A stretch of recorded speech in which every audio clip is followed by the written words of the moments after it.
Amin, amin. Tepuk tangan bagi Tuhan saudara. Haleluya, silakan duduk. Shalom. Nah, kita berbicara tentang kesetiaan Tuhan. Ya, sebenarnya apa sih kesetiaan Tuhan itu? Banyak orang yang salah menerjemahkan, oh kesetiaan Tuhan itu adalah penyertaan Tuhan yang terus walaupun kita berdosa, walaupun kita ini, jadi kita bebas hidup berbuat apa saja. Saudara, bicara tentang kesetiaan Tuhan ya, kita buka dulu bersama Ratapan pasal yang ketiga ayat 21. Ratapan 3 ayat 21. Ya namanya aja kitab ratapan, jadi meratap terus. Tetapi di balik ratapannya itu ada iman tentang kesetiaan Tuhan. Kita baca aja ayat 21 sampai ayat yang ke-26. Ratapan 3, 21 sampai 26 kita baca. Tetapi hal-hal inilah yang kuperhatikan. Oleh sebab itu aku akan berharap. Jadi kita ratapannya kalau saudara baca ratapan. Kenapa Tuhan hidupku begini, kenapa banyak masalah, kenapa. Tetapi intinya ada di ayat ini dia bilang begini. Tetapi hal-hal inilah yang kuperhatikan. Oleh sebab itu aku akan berharap. Di tengah pencobaan persoalan, yang penting jangan pernah berhenti untuk berharap pada Tuhan. Kenapa kita berharap? Ayat 22 berkata, baca bersama. Tak berkesudahan kasih setia Tuhan, tak habis-habisnya rahmatnya. Ya. Lalu dikatakan apa? 23, selalu baru tiap besar kesetiaanmu. Tuhan adalah bagianku, kata jiwaku. Oleh sebab itu aku berharap kepadanya. 25, Tuhan adalah baik bagi orang-orang yang berharap kepadanya, bagi jiwa yang mencari Dia. 26, adalah baik menanti dengan diam pertolongan Tuhan. Ya, kenapa hari ini saya percaya saudara datang ke gereja? Karena ada harapan kepada Tuhan. Kenapa kita beribadah? Karena tentunya kita masih berharap kepada Tuhan. Di tengah keadaan yang tidak menentu hari-hari ini, di mana keadaan yang rasanya sulit saudara. Kalau buka media sosial tuh yang kita lihat berita ya.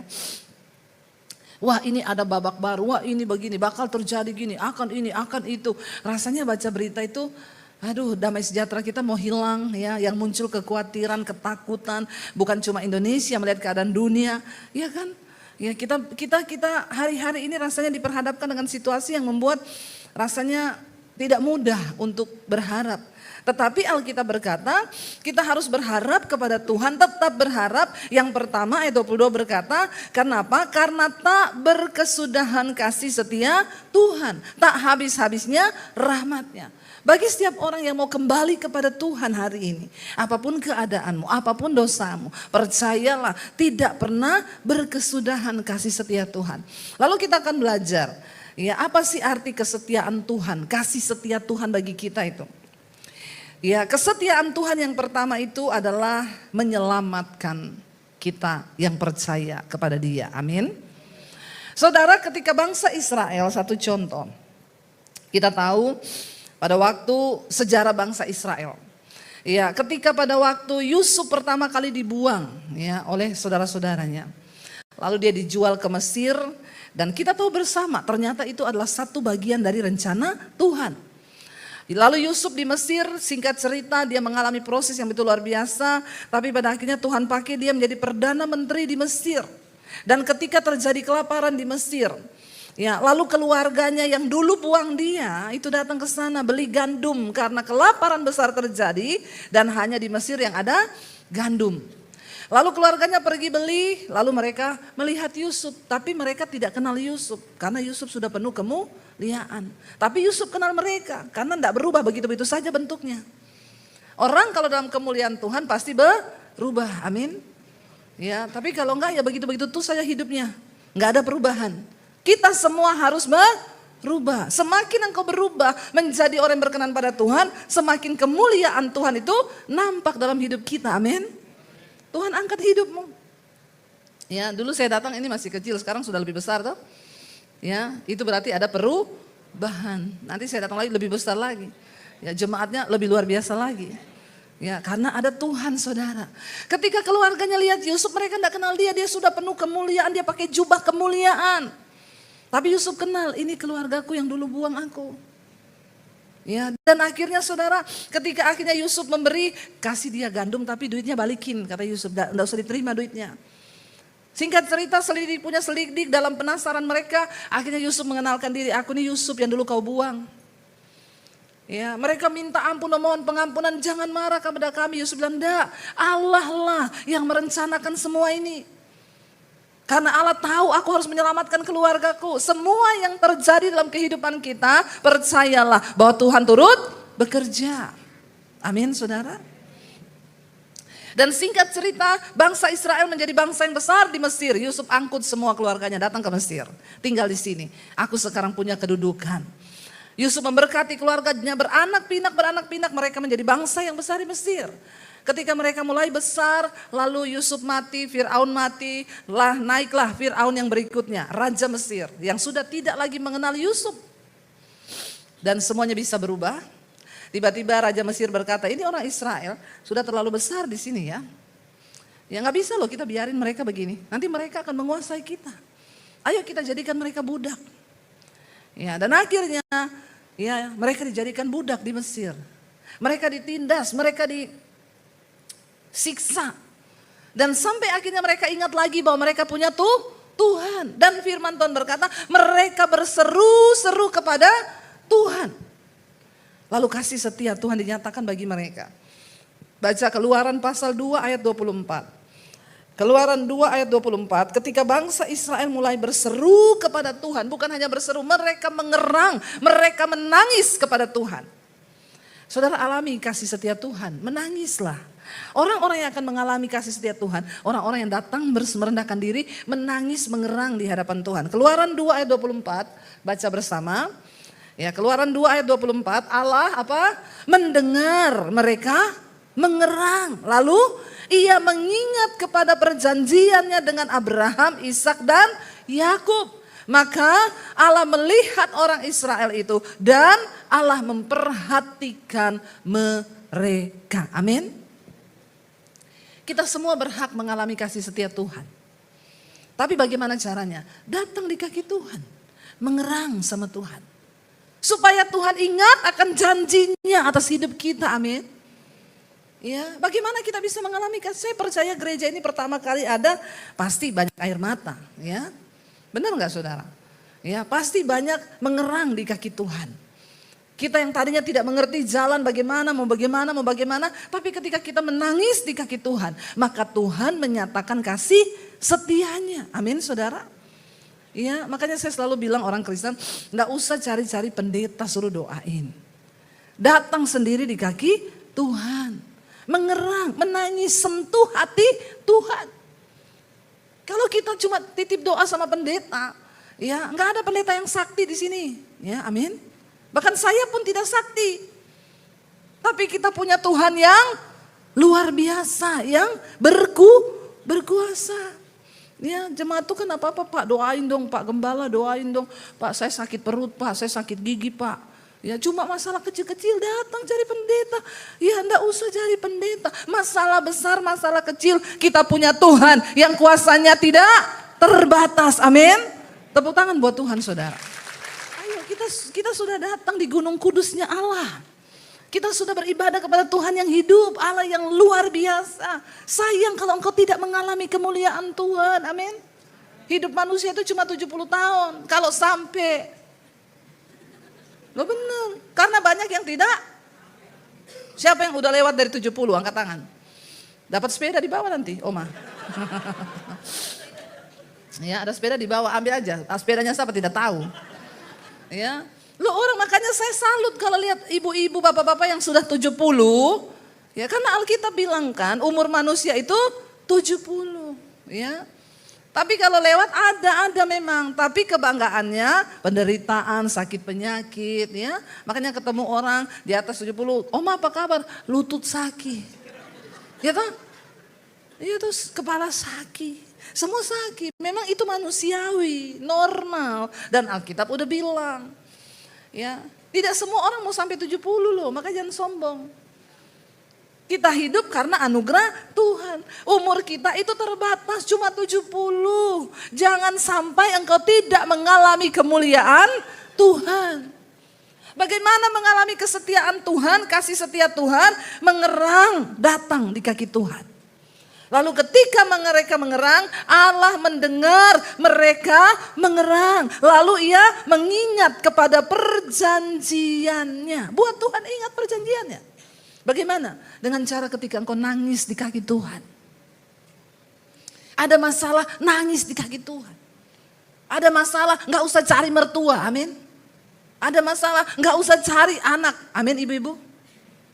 Ya, jangan andalkan apapun. Tadi makanya lagunya bilang, ya engkaulah sandaran hidup kami Tuhan. Kita kalau mau bersandar, gak mungkin toh kita bersandar pada sesuatu yang lemah, bener gak? Saya berani gak bersandar di mimbar ini? Gak berani, karena ini saya ragukan kekuatannya toh. Saya bersandar itu, namanya bersandar itu gini saudara. Waduh, ya jatuh ini, saya gak berani bersandar di sini. Saudara berani gak bersandar di tembok? Berani, karena tembok itu kuat. Kalau gak gempa. Ya. Kalau gempa nggak ada juga orang pergi bersandar di tembok, malah menghindari tembok. Nggak ada kekuatan yang pasti di dunia ini selain daripada Tuhan. Makanya jadikan Tuhan sebagai tempat sandaran di hidup kita. Ya, jangan jadikan suamimu tempat sandaranmu ibu-ibu. Ya, karena suami itu cuma dua, kalau nggak dipanggil Tuhan diambil pelakor. Tapi di sini tidak ada ya. Nanti dipanggil Tuhan semuanya kan. Bukan diambil pelakor ya, pada waktunya tentunya, bukan sekarang. Ya, jadi andalkan Tuhan. Ya, jangan andalkan istri, bapak-bapak, ya. Bapak sampai itu benar betul. Sesuatu banget itu ya. Karena kalau andalkan manusia kita pasti kecewa, tapi andalkan Tuhan. Mengerang sama Tuhan, menangis sama Tuhan. Anak-anak muda, kau juga perlu mengandalkan Tuhan. Ya, jangan andal kekuatan pikiranmu, otakmu. Ya, itu saya baca ya, para peneliti ilmuwan pinter-pinter itu Albert Einstein, penemu-penemu IQ-nya mereka itu di atas rata-rata. Mereka pinter, jenius. Ditanya apa sih rahasia pinter mereka? Mereka jawab apa? Baca Alkitab. Itu yang IQ-nya di atas rata-rata, pinter. Katanya sumber hikmatnya dari Alkitab. Lah kita ini yang udah bodoh-bodoh, IQ-nya di bawah rata-rata. Terus tidak mau baca Alkitab. Terus apa hidupmu? Hello, amin. Baca itu Alkitab. Orang-orang pintar mengakui hikmatnya itu dari Alkitab.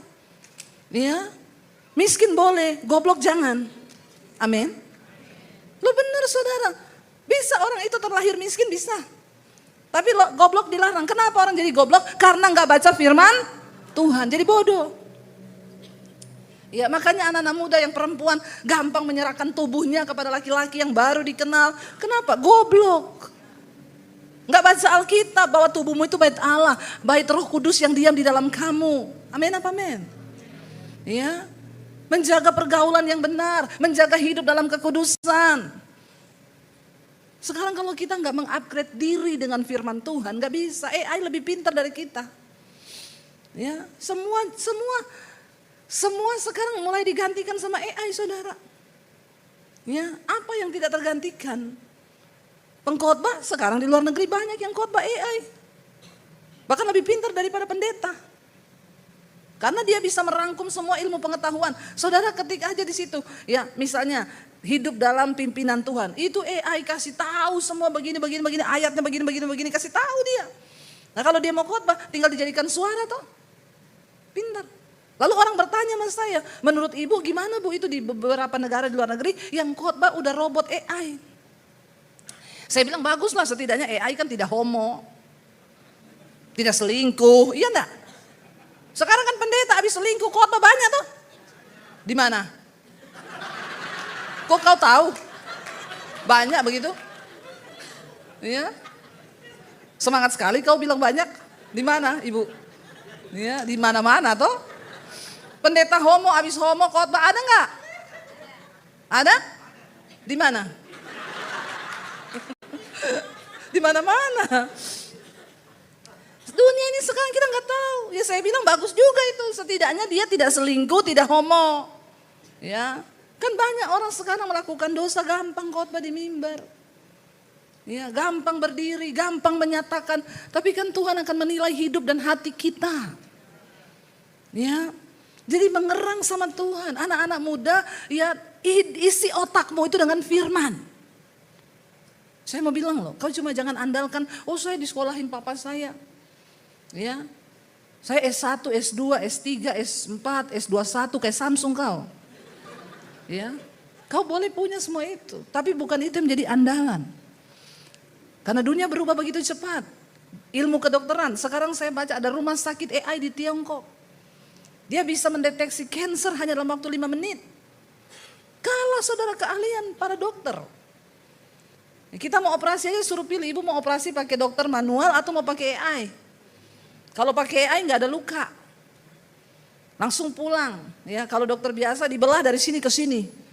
Ya udah saya pakai AI aja. Harganya juga AI. Nggak bisa pakai BPJS kalau itu. Harus bayar biasa. Ya, ini dunia berubah saudara. Kalau kita tidak mengisi otak kita dengan firman Tuhan, kalau kita nggak merubah hidup kita sesuai dengan firman Tuhan, karena Alkitab berkata hanya orang-orang yang bertahan, yang percaya pada firman Tuhan, yang hidup sesuai firman Tuhan, mereka yang akan bertahan sampai pada kesudahannya. Ya, kita boleh miskin, tapi kalau kita takut Tuhan itu beda. Ya, tapi walaupun kau kaya, kalau kau nggak takut Tuhan, buat apa? Makanya anak-anak muda Ambon bangkit hari ini, amin. Jadikan hidupmu itu berbeda dengan dunia ini, amin. Ketika mereka mengerang kepada Tuhan, Allah ingat akan perjanjiannya kepada Abraham, Ishak dan Yakub. Ingatkan Tuhan dengan eranganmu, dengan tangisanmu, Tuhan, aku mendengar janjimu, engkau memberkati aku, menyertai aku dalam kehidupanku dan memberi hidup yang penuh kelimpahan. Ya, limpah bukan cuma harta, sukacita, damai sejahtera, ya toh? Ya. Walaupun kita pas-pasan hidupnya, kalau kita penuh sukacita, damai sejahtera. Ya, bukan soal uang, saudara. Karena uang itu tidak dibawa mati, kan? Iya enggak? Ya, yang miskin bilang, orang hidup aja saya enggak bawa uang, Bu. Apalagi mati. Saya masih hidup ini aja enggak bawa uang loh, Ibu. Enggak bawa uang. Ya, boro-boro bisa uang dibawa mati. Masih hidup aja saya tidak bawa. Tapi bersama Tuhan ada damai sejahtera, ada sukacita. Yang pertama, kasih setia Tuhan, kesetiaan Tuhan bisa kita rasakan waktu kita mengerang. Dan kasih setia Tuhan itu menyelamatkan kita yang percaya dan mau datang kepada Tuhan. Amin. Yang kedua, apa arti kasih setia Tuhan bagi kita, saudara? Memproses, menguji. Kasih setia Tuhan itu memproses hidup kita. Jadi jangan ada banyak orang Kristen datang, Bu, saya ini udah sungguh-sungguh ikut Tuhan loh. Terus kenapa banyak masalah hidup saya? Harusnya kan kalau saya sungguh-sungguh sama Tuhan gak ada masalah hidupku. Ini hidup. Ya, yang namanya hidup pasti banyak masalah. Kalau banyak cucian itu laundry. Amin. Yang namanya hidup itu pasti banyak. Makanya kalau orang datang, Bu saya ini banyak mas, puji Tuhan Ibu, berarti Ibu masih.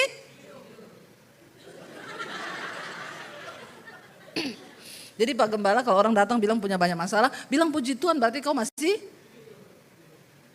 Kalau tidak ada masalah sudah.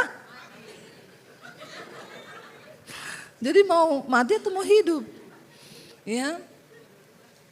Kadang kalau sudah nangis-nangis, jadi ibu maunya sekarang apa? Ibu udah gak mau ada masalah, mau saya doakan Bu pulang ke rumah Bapak. Oh jangan Bu Debbie, jangan. Ya makanya jalani aja hidupmu.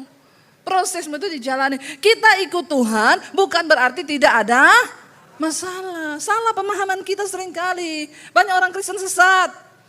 Kalau udah ikut Tuhan gak ada masalah, siapa bilang? Orang yang dipilih Tuhan justru hidupnya banyak masalah.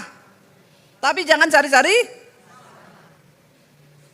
Ya, Yusuf ketika dipilih Tuhan masuk dalam masalah, dibuang, difitnah, dihina, jadi budak, di penjara. Karena kasih setia Tuhan itu memproses, menguji iman kita. Amin. Ya, perjalanan di gereja ini bukan mudah, pasti ada ujian, ada tantangan. Tapi kenapa sampai hari ini semua karena kasih setia Tuhan. Orang yang berjalan dalam kasih setia Tuhan, kita ini ikut Tuhan bukan supaya tidak ada masalah hidup kita. Kita ikut Tuhan supaya ketika ada masalah kita kuat menanggung segala masalah itu. Amin saudara. Berbeda dengan orang dunia yang tidak punya Tuhan. Ya beda. Walaupun kita banyak masalah, karena kita punya Tuhan, kita masih bisa sukacita. Tidak langsung naik di jembatan. Itu orang yang tidak punya pengharapan. Ya apa-apa bunuh diri, apa-apa bunuh diri. Kita punya pengharapan dalam Tuhan. Karena ya Tuhan itu punya kasih setia dalam hidup kita. Yusuf, Daud, mereka orang-orang yang mengalami pergumulan yang berat. Apakah Tuhan tidak menyertai? Justru karena mereka dipilih masuk di dalam rencana Tuhan yang besar. Maka mereka harus mengalami banyak ujian dan proses. Untuk apa? Untuk membuktikan kemurnian imannya itu kepada Tuhan. Ya, jangan berpikir oh kita ini ikut Tuhan pasti tidak ada masalah. Ya makanya pendeta sering mendoakan, kalau kau ikut Tuhan sungguh-sungguh tidak ada masalah. Ya pasti begini, enggak saudara, orang yang dipilih Tuhan itu pasti menghadapi banyak masalah. Tapi enggak apa-apa, mending kita menghadapi masalah sekarang supaya memperoleh kehidupan dan sukacita kekal, amin. Daripada hari ini kita bersenang-senang tetapi kita tidak dibentuk, tidak diproses. Nanti kita binasa. Ibu-ibu kalau hari ini engkau sedang dibentuk dengan suamimu, tetaplah doakan suamimu. Bilang Tuhan aku bersyukur dengan proses ini. Ya mungkin hari ini salibmu itu suamimu. Itu juga kau yang pilih sendiri. Saudara engkau harus mengerti firman Tuhan. Ya memang tantangannya sudahlah kalau kita hari ini harus menderita persoalan pergumulan kan masalah itu ada dua. Karena kesalahan sama karena kehendak Tuhan. Ya, tapi yang karena kesalahan kita itu bisa diubah menjadi kehendak Tuhan kalau kita mau bayar harga. Makanya saya bilang jangan salah menikah. Kau salah masak nasi menyesal 1 hari. Tapi kalau salah pilih laki, salah pilih jodoh menyesal seumur. Untung-untung kalau dia tobat. Ya lama prosesnya. Ya, itu sebenarnya penderitaan karena kesalahanmu. Tapi bisa berubah menjadi kehendak Tuhan waktu engkau nangis di kaki Tuhan. Tuhan aku sudah salah nih pilih suami. Ya, tolong Tuhan ampuni. Makanya kadang-kadang orang Kristen bilang begini. Ya, Kristen tidak boleh cerai. Karena apa yang disatukan Tuhan, tidak boleh ceraikan manusia. Persoalannya kenapa orang Kristen banyak cerai? Karena yang satukan mereka bukan Tuhan, setan. Siapa yang tertawa itu?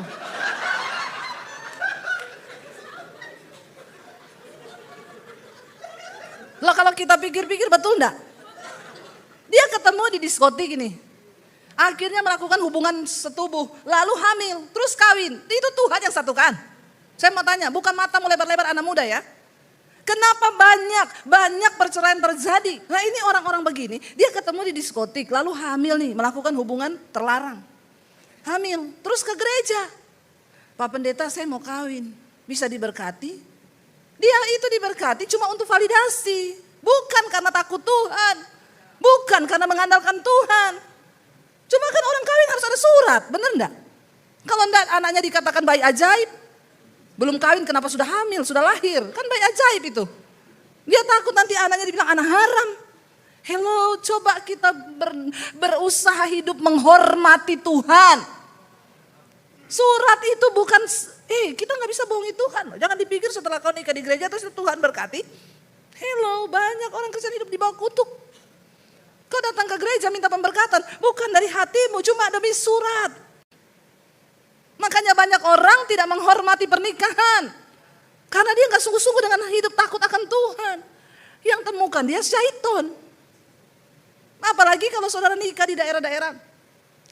Ya yang cuma kawin di pinggir pantai, banyak pendeta jadi-jadian di sana yang bisa kasih surat. Ya, Pak ada orang mau nikah ya, tukang ojek nih, ya udah pergi sana urus dulu, kasih keluar surat. Sekarang semua bisa dibayar. Tapi orang yang hidup menghormati Tuhan, yang mau dibentuk oleh Tuhan itu berbeda. Nah coba kita semua merenung ini, saya ini nikah ini yang pertemukan Tuhan atau syaiton ya. Kalau syaiton bertobat, minta perkenanan Tuhan. Tidak ada yang mustahil, Tuhan bisa mengubah bencana menjadi berkat, amin. Asal kita mau hidup menghormati Tuhan. Kasih setia Tuhan itu ada. Bagi orang kuncinya cuma mau bertobat enggak. Mau kembali enggak kepada Tuhan. Makanya saya selalu bilang enggak semua orang Kristen ini masuk surga, enggak semua. Ya enggak semua saudara. Hanya mereka yang sungguh-sungguh hidup menghormati Tuhan. Yang ada dalam perkenanan Tuhan, pelayanan bukan jadi jaminan.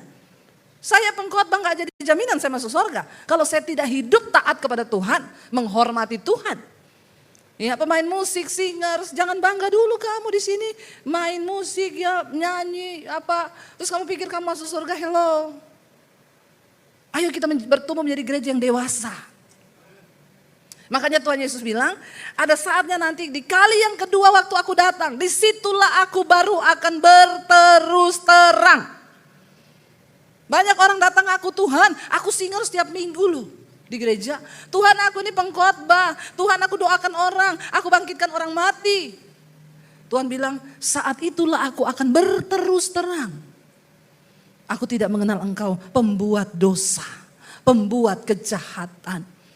Jangan sampai nanti waktu Yesus berterus terang baru kita kaget, kita tidak dikenal Tuhan. Ada waktunya Tuhan akan terus terang. Kasih tahu siapa. Lalu Yesus berkata, ya, enyahlah engkau dari hadapanku pembuat kejahatan. Tapi marilah engkau semua yang melakukan kehendak Bapa. Goal dari kekristenan, melakukan kehendak Tuhan dalam hidup kita. Apa yang sudah rusak bagimu hari ini? Saya menikah dulu tidak mengerti kebenaran. Bertobat. Ayo bilang, Tuhan, aku mau belajar melakukan kehendak-Mu di dalam rumah tanggaku hari ini. Kembali kepada firman Tuhan. Lalu kasih setia Tuhan yang terakhir itu apa, saudara? Kasih setia Tuhan yang terakhir mendidik kita untuk taat kepada Dia. Amin. Goalnya ketaatan kepada firman Tuhan. Kasih setia Tuhan itu mendidik kita untuk masuk dalam ketaatan penuh kepada firman Tuhan. Bangsa Israel ketika Tuhan sudah mendengar erangan mereka, teriakan mereka, mereka dibawa ke padang gurun nih, keluar. Lalu mereka mulai masuk dalam ujian demi ujian tadi proses. Sebenarnya kehidupan, siklus dari bangsa Israel itu menjadi pedoman bagi hidup kita sekarang ikut Tuhan. Berseru, diselamatkan, dibawa dalam padang gurun. Ya, lama atau tidaknya padang gurunmu itu tergantung dari ketaatanmu. Itu perjalanan harusnya hanya berapa hari. Menjadi 40 tahun, kenapa? Karena ketidaktaatan. Ini sudah sangat benar perjalanan bangsa Israel itu menjadi siklus kehidupan kita. Hari ini mungkin engkau sedang berputar dengan Tuhan, kau hidupku ini gak selesai-selesai. Coba cek, jangan-jangan kau belum taat pada kehendak Bapa.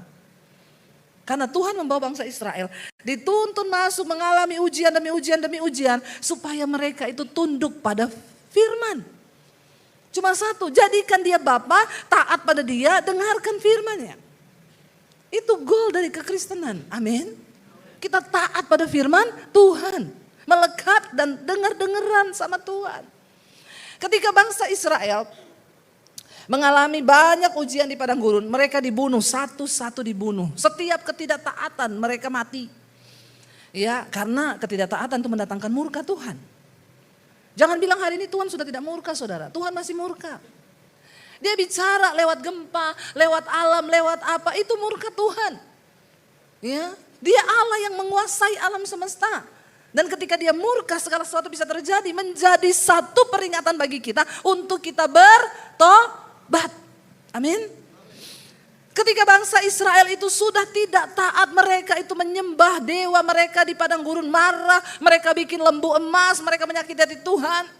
Bersungut-sungut, Tuhan datangkan ular-ular dari padang pasir. Keluar banyak ular-ular berbisa, lalu mereka digigit, yang digigit mati. Ketika sudah banyak mati, mereka menangis lagi sama Tuhan. Tuhan, ampuni kami banyak dosa. Musa minta ampun sama Tuhan. Musa, kami ini sudah berdosa. Suruh Tuhan singkirkan ular-ular ini. Lalu Tuhan berfirman kepada Musa. Oke, aku mendengar teriakan mereka. Kamu bikin patung, bikin tiang tembaga. Yang itu ada ularnya. Kamu taruh di situ. Yang digigit ular, suruh cepat lihat ke patung itu. Kalau dia melihat, maka dia tidak mati. Tapi yang tidak lihat tetap mati. Mereka mintanya Tuhan ambil ular-ular itu kan. Tapi Tuhan tidak ambil kan ularnya. Bisa nggak Tuhan jawab, oke, aku ambil ular-ular ini. Tidak boleh keluar lagi. Tidak begitu kan.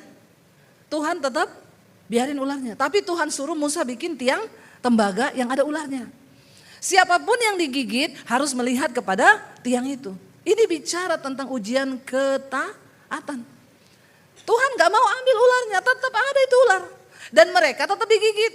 Tapi yang langsung melihat pada tiang itu tidak mati. Yang tidak taat, tidak mau melihat pasti mati. Kan bisa Tuhan ambil ularnya, bisa kan? Bisa, tapi Tuhan gak melakukan itu. Karena Tuhan pengen kita ini hidup mencapai goalnya, yaitu taat kepada perintah Tuhan. Tuhan gak ambil setiap masalahmu. Dalam kita berjalan mengiringi Tuhan itu pasti ada persoalan, ada tantangan, ada masalah. Tuhan gak ambil itu. Supaya apa? Kita belajar untuk taat, percaya sungguh kepada perintah Tuhan. Amin saudara. Waktu kita taat pada perintah Tuhan, maka kita melihat, oh iya. Sehingga bangsa Israel yang taat lihat langsung ke tiang itu. Mereka tidak mati. Karena mereka melihat dan taat kepada perintah Tuhan. Makanya kalau saudara yang pernah pergi ke Israel, kita masuk dari Jordan, tempat pertama yang kita kunjungi Gunung Nebo, itu Gunung Musa. Di situ ada patung, ada tiang ular tembaga. Ya, yang orang yang melihat ke situ, dia enggak. Tapi akhirnya tiang itu dihancurkan. Kenapa? Karena orang Israel sudah menjadikan itu berhala. Tuhan enggak mau ada berhala dalam hidup kita. Ya, itu sudah bukan masanya. Masanya itu hanya pada waktu itu. Setelah itu tiang ini dibawa, disembah, Tuhan gak mau. Taati Tuhan dalam setiap momen hidupmu. Tantangan yang kau hadapi, pencobaan, ketaatan penuh kepada firman Tuhan. Saya dan suami ini melayani Tuhan saudara. Tantangannya itu banyak sekali. Jangan lihat kami yang sekarang. Lihat kami yang dulu. Ya, bagaimana kami ini berjalan terus belajar taat. Waktu dipanggil Tuhan keluar dari Solo pindah ke Jakarta. Ada perkara besar yang Tuhan mau janjikan. Secara manusia sulit karena kami tidak bisa lihat ke depan. Waktu dapat panggilan Tuhan dari Solo, Tuhan bilang tinggalkan kota ini, aku akan bawa engkau ke satu kota. Ya, karena ada perkara besar yang aku akan percayakan. Waktu saya dengar suara Tuhan itu, anak saya udah 3. Di rekening saya saldo 1 juta untung-untungan. Dengar Tuhan bilang, aku akan bawa kalian pindah dari kota ini. Langsung saya tengking dalam nama Yesus. Tuhan, di rekening saya tidak ada uang 5 miliar. Nggak usah 5 miliar, 1 miliar aja. Kalau ada 1 miliar terus Tuhan bilang, pindah dari kota ini. Yes, kemana Tuhan? Tunjukkan. Karena ada uang. Masalahnya enggak ada uang, 1 juta aja enggak ada. Zaman itu kami beli rumah, cicilan rumah 1,5 juta. Gaji suami saya 750. Itu aja sudah jangan dicoba, ini adegan berbahaya. Hanya dilakukan oleh para ahli saja. Ya, bayangkan gaji 750, cicilan rumah 1,5 juta. Ya, itu tiap hari juga pergumulan terus itu kita. Ya, sampai pernah mau disita karena nggak bisa bayar berapa bulan. Ya, itulah ya. Nah, waktu itu Tuhan suruh pindah. Ya, saya langsung Tuhan nggak bisa. Tuhan bilang, aku yang bekerja bukan kamu, taat aja. Ya, dan akhirnya kami berangkat pindah ke Jakarta. Anak-anak masih di Solo. Bolak-balik Jakarta Solo 2 minggu sekali. Masih ada duit waktu itu, terbang naik pesawat, berdua lihat anak. Lama-lama tidak ada pemasukan. Kami harus tetap bertahan di Jakarta 1 tahun tanpa pelayan. Anak-anak di Solo. Kita berharap dengan keadaan yang tidak bisa diharapkan. Ya, tidak ada dasar untuk Abraham berharap, tetapi Abraham tetap berharap. Kalau yang diharap-harap masih ada dasar, masih bagus. Tapi ini tidak ada dasar loh untuk berharap. Cuma Tuhan satu-satunya. Lalu akhirnya kita mau pulang bagaimana ini? Mulai dari naik pesawat, uang berkurang naik kereta, uang berkurang naik bus. 1 kali saya pernah naik motor dengan suami. Karena uang tinggal 200.000. Harus pulang ke Solo nih. Saya bilang ya 1 aja yang pulang naik bus. Suami saya bilang gimana 1 aja pulang kamu atau aku? Saya bilang gak bisa, kita harus pulang berdua. Suami saya lihat ada motor, mau nggak 200.000 pas untuk bensin, 15 tahun lalu. Tapi kita nggak bisa makan, nih kita jagain buat bensin aja. 18 jam saya naik motor, ini pinggang mau patah saudara. Jangan tertawa, nangis kau. Ini cerita sedih yang mengharukan. Ya, sekarang saya bisa tertawa, tapi itu benar-benar. Dari Cirebon sampai di Solo, hujan. Kami nggak bisa berhenti di restoran, nggak ada uang. Jadi lanjut aja lah, lanjut. Itu tangan saya kedinginan sampai beku begini saudara. Air hujan bercampur air mata. Tuhan, apa yang kau mau dari hidup kami, menderitanya kami. Tapi mau pulang Solo Tuhan bilang gak bisa, bertahan. Tetap belajar percaya sama Tuhan. Ya, sampai di Semarang di pom bensin terakhir suami saya bilang, udah isi bensin, ini bisa sampai Solo. Ada uang sisa 15.000. Ada bapak-bapak tua jual bami tek-tek di situ yang dipikul. Kita bisa makan itu. Pak berapa? 12.000, ya udah satu aja buat berdua. Bukan karena mesra. Sepiring berdua bukan. Nggak usah kau gaya-gayaan. Ya, dulu waktu pacaran sepiring berdua, begitu menikah mengikuti kehendak Tuhan, mengikuti panggilan Tuhan, sepiring berdua bukan karena mesra. Tapi karena tidak ada uang. Ya, kami jalani saudara.